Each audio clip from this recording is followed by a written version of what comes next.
tradisi seni itu ya dari Pak D, dari Bapak itu ada. Itu warisan dulu tahun-tahun, nggak tahu tahun berapa itu, ketoprak di desa-desa itu akeh menjamu. Nah kebetulan bapak saya, Pak D saya seniman ketoprak, Pak D saya pelawak terkenal di daerah di desa Martowijoyo. Saya umur kelas 5 SD sudah belajar nari sampai kelas 6 SD belajar nari. SMP sudah belajar di panggung. Jadi saya seniman otodidak, gak ada gurunya. Dulu gak ada sekolahan. Pokoknya ya sakarpe diri gitu. Lah belajar jadi seniman. Jadi saya mulai SD kelas 5 udah seneng seni dan budaya. Udah bisa nabuh gamelan. Panggung itu tetangga punya hajat dulu. Tonggone digawe kita pentas ekstra. Kalau di panggung ya mulai tahun 76 ada Ludruk Tobong main. Ya kebetulan saya itu anaknya orang nggak punya, jadi anaknya wong sing susah. Jadi piye aku ini hampir dapat duit tiap malamnya itu gimana tiap harinya. Akhirnya ada Ludruk Tobong, saya ikut nabung. Di situ saya dapat HR dulu kalau nggak salah 50 rupiah. 5 rupiah kalau saya salah. Semua orang tua itu pasti pengen anaknya punya strata pendidikan. Nah, tahun-tahun itu usia saya ya usia SMP, SD itu belum ada sekolah seni. Ya orang dulu itu tahunya anaknya sekolah, tapi saya selalu belajar pengen seni, pengen budaya. Ya bukan lingkungan seniman, nggak bisa. Kalau orang itu hanya di lingkungan seniman, di lingkungan budaya, terus pengen jadi seniman. Kalau orangnya nggak punya. Makanya budaya itu kan dikatakan panggilan jiwa itu. Nggak tahu, itu anugerah. Jadi saya terjun ke dunia seni ini saya anggap anugerah. Karena nggak semua orang dipilih punya jiwa seni. Jadi harus dipilah. Jadi ketoprak itu, katakanlah ketoprak itu apa, ludruk itu apa, itu harus dipilah. Tidak hanya seni Pak Yo, berangkatnya dari seni teater rakyat, jadi seni tradisional. Jadi tidak seni bangsawan, jadi seni tradisional. Pada awalnya itu suatu hiburan untuk rakyat. TV belum ada, YouTube belum ada, tahun-tahun sebelum kemerdekaan sampai kemerdekaan. Jadi tontonan masyarakat itu jadi adalah teater rakyat.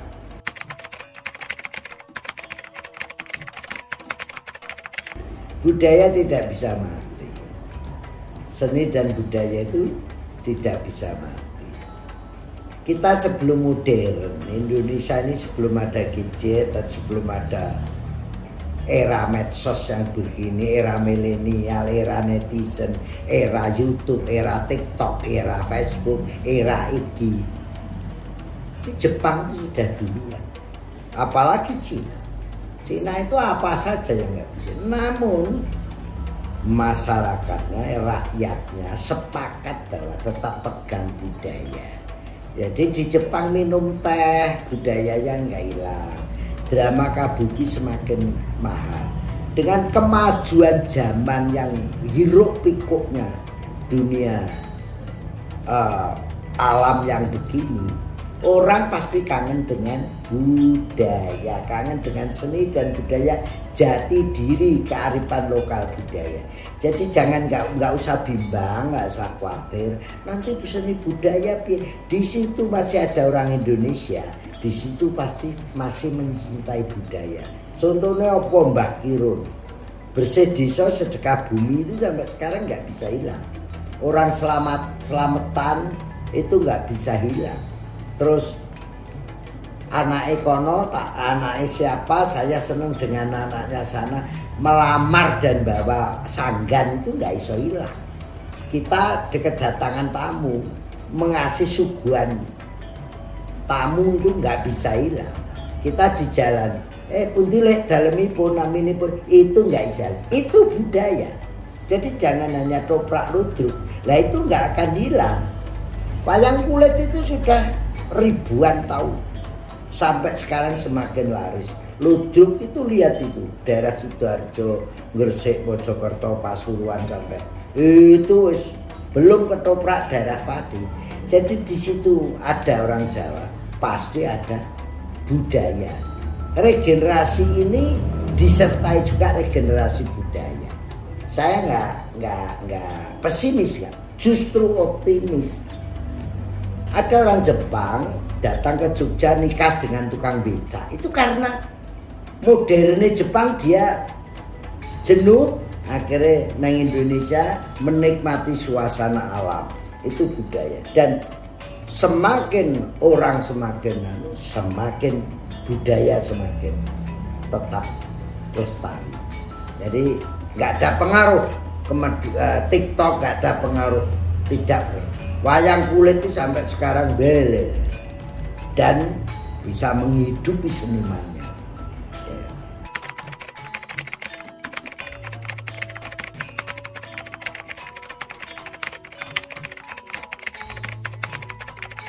Agak lambat. Ketoprak ludruk itu agak lambat. Kalau dalang wayang kulit regenerasinya udah kelihatan sekali. Kalau ludruk sama ketoprak agak lambat, namun tetap ada. Jadi kalau lihat yang di Pati, itu toprak itu regenerasinya bukan main. Ludruk juga sudah mulai. Banyak ludruk sudah regenerasi.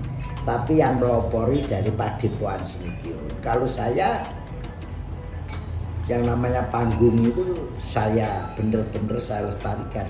Ya alhamdulillah sekarang ludruk Kirun itu nggak pernah berhenti untuk regenerasi. Bisa dicontoh, bisa dilihat. Seni itu nggak bisa mati, budaya itu nggak bisa punah. Di situ ada bangsa, di situ ada suatu kaum atau bahasa, pasti ada budaya menurut kearifan lokal, menurut jati diri masing-masing. Ludruk pun tidak bisa.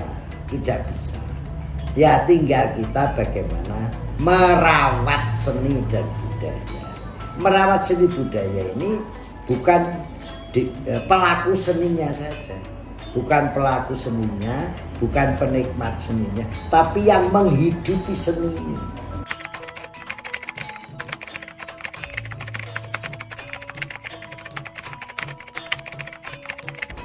Saya bukan pendakwah, saya duduk kiai. Kalau haji ya, tapi saya bukan kiai, tapi saya pengagum kiai. Selalu patuh dengan ulama, selalu patuh dengan kiai. Satu misal ya Gus Dur, ya Gus Mus, ya Mbah Fakih, kiai sepuh. Saya patuh tawadhu, selalu sungkem lah. Suatu saat kalau Gus Dur pasti ndak tuh adan, saya dikon ngomong. Nah kira-kira omongan saya ini enak didengar, cocok dengan orang. Akhirnya banyak yang undang Kirun supaya hadir dalam rangka halal bihalal, dalam rangka haul. Nah di situ saya tidak posisikan sebagai kiai, saya tetap sebagai pelawak, sebagai dagelan. Tapi dagelan yang ada tata krama, ada misi moral dan akhlak. Akhirnya diterima. Jadi sampai sekarang saya ya dagelan. Jadi bukan pendakwah. Saya makanya judulnya silaturahmi budaya. Jadi menggabungkan rasanya jamaah ini supaya tetap ayem tentram. Ya katakanlah aja sedikit-sedikit ya pesan moral tersampaikan. Sejak dulu Wali Songo itu siar agama Islam di tanah Jawa ini. Masuknya Islam di Jawa ini pakai budaya. pakai budaya. Jadi Gus Dur itu ngendika agama, budaya, negara. Manusia itu pegang agama dulu, keyakinan mau apa, agama apa saja. Habis itu baru budaya. Bagaimana berbudaya, berbudi luhur, bertata krama, merangkul masyarakat ini jangan sampai berpecah belah. Sampai di ngisore Garuda Pancasila itu ada tulisan Bhinneka Tunggal Ika. Itu budaya. Budayanya orang Indonesia itu tresno asih, cinta kasih, saling welas, bergotong royong. Itu salah satu ajaran agama. Habis itu negara hadir bagaimana menata kehidupan berbangsa ini. Jadi antara spiritual dan budaya ini ada kaitannya, saling melengkapi. Tentunya agama tanpa ada budaya ya kaku. Budaya tanpa agama ya nggak karuan arahe. Itu untuk generasi kita. Contohnya ngomong ke babakan toto kromo, berbudaya, berlalu lintas yang baik itu lewat budaya. Jadi anak yang patut supaya jadi anak yang soleh lewat budaya. Jadi budaya investasi untuk bangsa ini, mendidik manusia Indonesia itu punya jati diri. Jati dirinya apa? Ya kui mau ramah tamah, tresno asih, tidak memutuskan silaturahmi, berbudi luhur, bertata krama. Itu nak merawat budaya invest bener. Nah, sekarang apa ki timbangane tinggu raka-rukaruan budaya ini. Ayo kita rawat bersama.